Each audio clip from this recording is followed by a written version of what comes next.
नमो भगवते वासुदेवाय।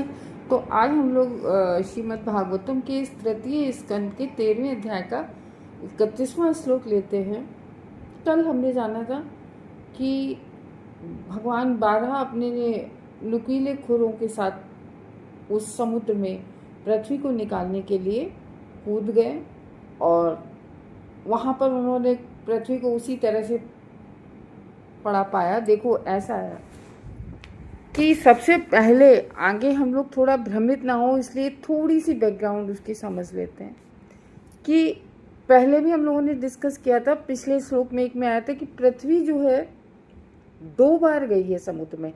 एक बार किसी भौगोलिक स्थिति के कारण, कभी कभी ग्रह अपनी स्थिति से हट जाते हैं, तो वो पृथ्वी एक बार यानी कि ये जो प्रथम मनु के समय में पहला कल्प चल रहा है, ब्रह्मा जी का पहला दिन, तो जब मनु का समय चल रहा है यानी कि तो तब जब पृथ्वी गई है तो कोई किसी भौगोलिक स्थिति के कारण गई है। उसके बाद में जो अभी इस 7वां वैवस्वत मनु चल रहा है, उसके मनु अभी जो चल रहे हैं वो वैवस्वत मनु हैं। तो इनके पहले चाक्षुष मनु था, 6वां मनु, अभी 7वां चल रहा है। तो छठवें जो कल्प में, चाक्षुष कल्प में तब भी पृथ्वी तब हिरणाक्ष लेके गया था। और हिरणाक्ष कौन था? हिरणाक्ष ऐसे था कि कश्यप ऋषि थे जो, उनसे शादी हुई थी दिति की। तो दिति थी दक्ष की पुत्री, तो दिति का जो पुत्र हुआ था हिरणाक्ष, वो पृथ्वी को लेके समुद्र में चला गया था। तो इस तरीके से 2 बार जो 12 भगवान, एक बार श्वेत बारह आए हैं और एक बार नीले बारह आए हैं। तो मनु के समय में जो आए हैं वो श्वेत बारह आए हैं, सफेद रंग के। और जो चाक्षुष मनवंतर में 6वें मनवंतर यानी कि इससे पहले वाला जो कल्प था, तो उसमें जो है नीले बारह आए हैं। तो यहाँ आगे चल के दोनों का बारे में एक ही जगह बता दिया जाएगा, एक ही बार में दोनों को मिक्स थोड़ा किया जाएगा। तो वहाँ भ्रमित होने की जरूरत नहीं है कि अरे कभी श्वेत बरा, कभी नीले बरा, कभी पृथ्वी जोग्राफिकल उससे गई है, मतलब अपनी भौगोलिक स्थिति के, और कभी हिरणाक्ष उठा ले गया। तो जो पहले वाली गई है, तब तो हिरणाक्ष था ही नहीं, क्योंकि तब तो सृष्टि शुरू ही हुई थी, हिरणाक्ष तो पैदा भी नहीं हुआ था। तो इस तरीके से हम लोग आगे के जो श्लोक कर रहे हैं आगे भ्रमित नहीं होंगे। तो इस श्लोक को हम लोग पढ़ते हैं 31 को।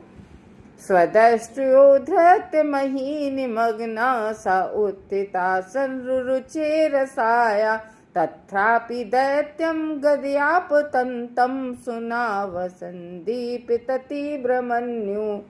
स्वदष्ट्रा, स्वदृष्टिया यानी कि अपनी ही दाढ़ों से, जो आगे जैसे हाथी के 2 दांत निकले होते हैं ना, एक सूंड के इधर निकला होता है, एक सूंड के उधर निकला होता है, ऐसी बरहा भगवान के 2 जो दाढ़ निकली हुई थी। तो बरहा ने बड़ी आसानी से, जैसे हम लोग एक प्लास्टिक की बॉल नहीं उठा के रख लेते हैं, या एक स्पून पे एक दौड़ होती है अपने यहाँ कि स्पून में एक छोटी सी प्लास्टिक की बॉल या नींबू रखे और उसको, उससे हम लोगों को चलना होता है मुंह में दबा के। तो इस तरीके से भगवान को वो जो पृथ्वी का, इतनी बड़ी पृथ्वी, उसका कोई वजन नहीं लगा, उन्हें बड़ी आसानी से उन्होंने पृथ्वी को अपनी दाढ़ों में ले लिया और अपनी दाढ़ों पे उस पृथ्वी को रख के जल से बाहर निकल आए। इस तरह से वे अत्यंत भव्य लग रहे थे, वे बहुत ही अच्छे देखने में लग रहे थे। तब उनका क्रोध सुदर्शन चक्र की तरह चमक रहा था। और भगवान क्रोधित थे कैसे? सुदर्शन चक्र की तरह से।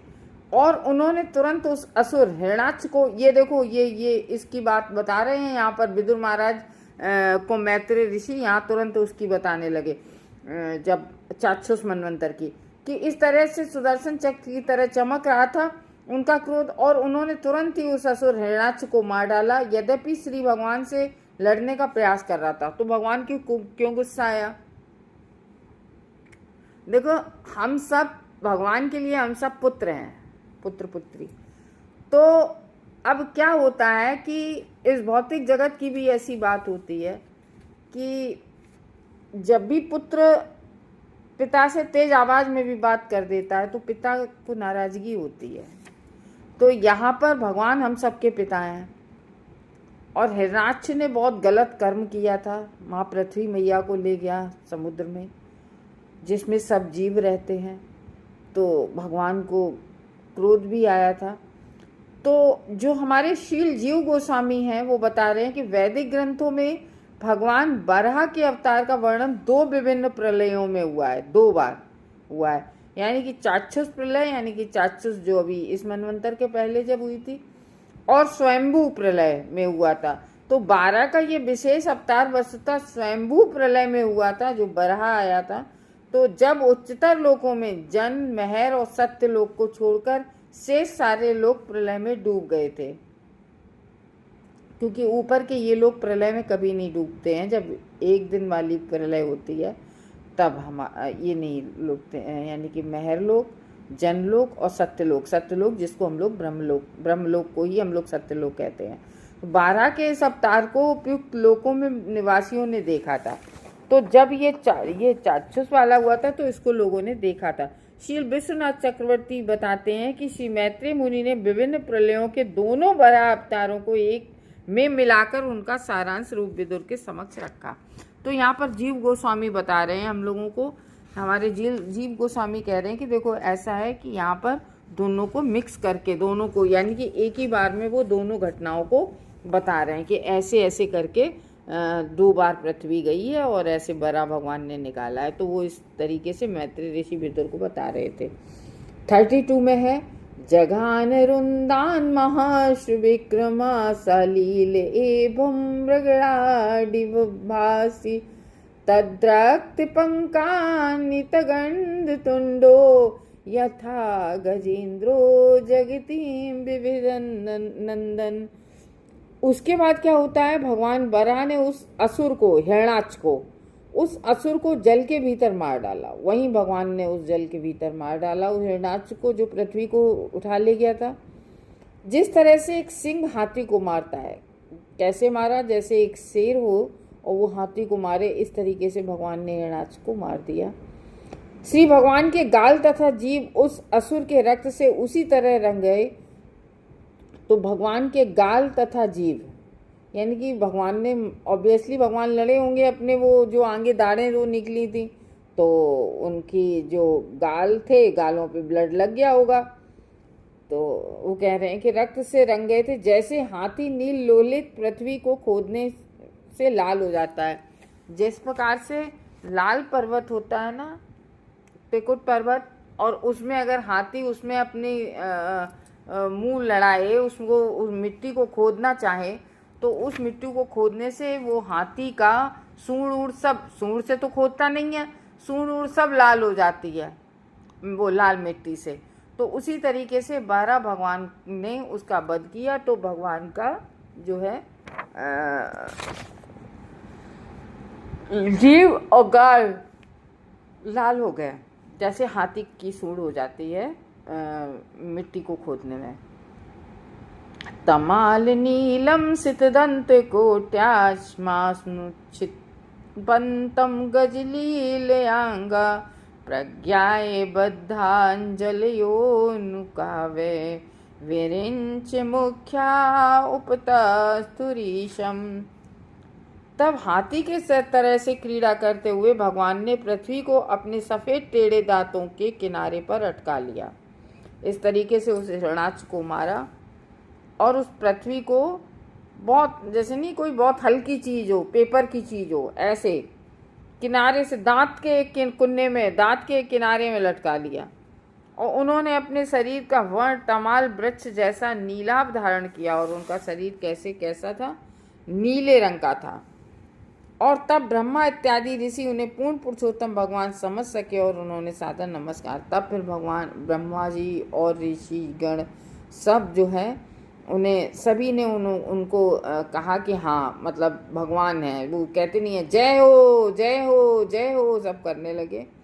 सभी जो ऋषि थे यानी कि ब्रह्मा जी के जो 10 इकट्ठे ऋषि उन्होंने उत्पन्न किए थे, और भी पूजा करने जन तप लोक से आए थे ऋषिगण, वो सभी लोग स्तुति जो कर रहे थे ब्रह्मलोक से, तो वो सभी लोग भगवान बरा भगवान की जो है जय हो कहने लगे।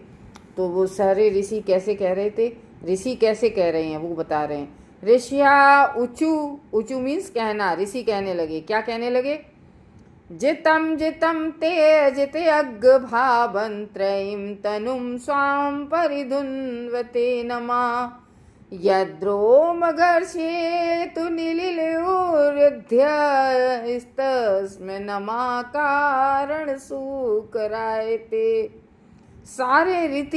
सारे जो ऋषिगण थे वो बहुत ही आदर के साथ बोल पड़े, भगवान की विनती करने लगे और बोल पड़े, हे समस्त यज्ञों के अजय भोक्ता, यानी कि जितने भी जो भी यज्ञ होते हैं उन सभी यज्ञों के भोगने वाले, यानी कि जितने भी यज्ञ होते हैं वो उन्हीं भगवान के सारे यज्ञों के भोक्ता राम यज्ञ तपसाम, भगवत गीता में कहा गया है भोक्ता राम यज्ञ तपसाम, सभी यज्ञों के भोक्ता राम भगवान ही है।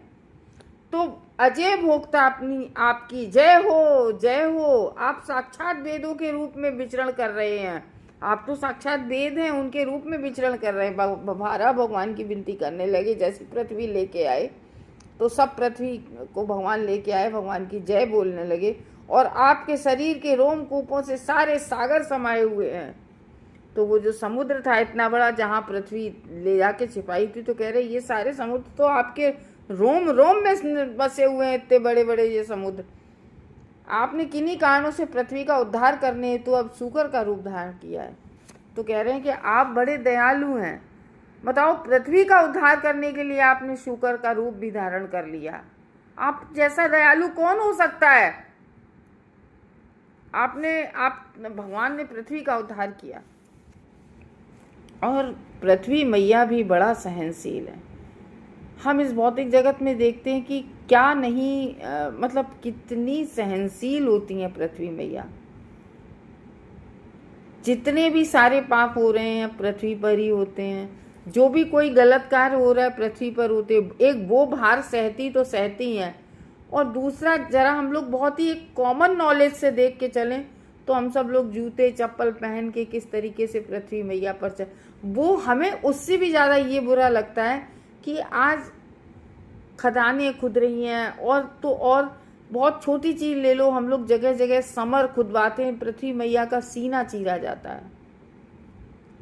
सब कुछ सहती हैं, हम लोग थूकते भी हैं पृथ्वी पर। हम लोग करते क्या नहीं है पृथ्वी पर, हर कार्य तो करते हैं। तो पृथ्वी का उद्धार करने के लिए शूकर का रूप धारण किया है भगवान ने। यहाँ प्रभुपाद कहते हैं श्री भगवान इच्छा अनुसार कोई भी रूप धारण कर सकते हैं। भगवान तो इच्छा और स्थिति के अनुसार, भगवान अपनी इच्छा से, भगवान तो सर्वसमर्थ हैं। और स्थिति, कैसी स्थिति है यहाँ पर, स्थिति क्या थी, यहाँ पर स्थिति थी रसातल से पृथ्वी को निकालना था, समुद्र से पृथ्वी को निकालना था। तो उन्होंने उस तरीके से शूकर का रूप धारण किया और दांत आगे निकाले जिसपे पृथ्वी को टांग के निकाल ले आए। तो भगवान तो कोई भी रूप ले सकते हैं स्थिति के अनुसार, और सारी परिस्थितियों में समस्त कारणों के कारण है। वो ब्रह्मा जी ने ब्रह्म संहिता लिखी है। तो ब्रह्म संहिता में ब्रह्मा जी का जो 5वें अध्याय का पहले ही श्लोक है, ईश्वरः परम कृष्ण सच्चिदानंद विग्रह अनादि अनादि गोविंद सर्व कारण कारणा। वही गोविंद हैं अनादि अनादि काल से, जो वही सभी कारणों के कारण है। तो वही है कि समस्त कारणों के कारण वही भगवान हैं। सभी परिस्थितियों में सभी परिस्थितियां जो उत्पन्न होती, चूँकि उनका रूप दिव्य होता है, अतः वे सदैव पूर्ण पुरुषोत्तम भगवान हैं। जैसा कि कारण सागर में ही महाविष्णु के रूप में भगवान रहते हैं और उनके रोमकूपों से असंख्य ब्रह्मांड उत्पन्न होते हैं। भगवान आके कारण सागर के जल में लेट जाते हैं। सैया किसकी होती है, वो नागों की सैया उसकी है। और उसके बाद में ब्रह्मांड, और फिर भगवान लेट जाते हैं, भगवान के रोमकूपों से अनेक असंख्य ब्रह्मांड निकलते हैं। और इस तरह से भगवान का जो दिव्य शरीर होता है वो साक्षात वेद है। वे समस्त यज्ञों के भोक्ता हैं। और हम लोग पृथ्वी पर आ जाते हैं और हम लोग कहते हैं कि नहीं ये सारी चीज़ें मेरे भोगने की हैं, लेकिन एक्चुअली में पूरा जगत भौतिक जगत है तो भगवान की ही माया शक्ति का बनाया हुआ। तो इस तरीके से अजय पूर्ण पुरुषोत्तम भगवान है और उनसे मात्र इसलिए श्री भगवान के अतिरिक्त अन्य किसी रूप का भ्रम नहीं होना चाहिए कि पृथ्वी का उद्धार करने हेतु उन्होंने सूकर रूप धारण किया। तो ऋषियों तथा ब्रह्मा जैसे महापुरुष एवं उच्च लोगों के अन्य निवासियों की यही स्पष्ट धारणा है।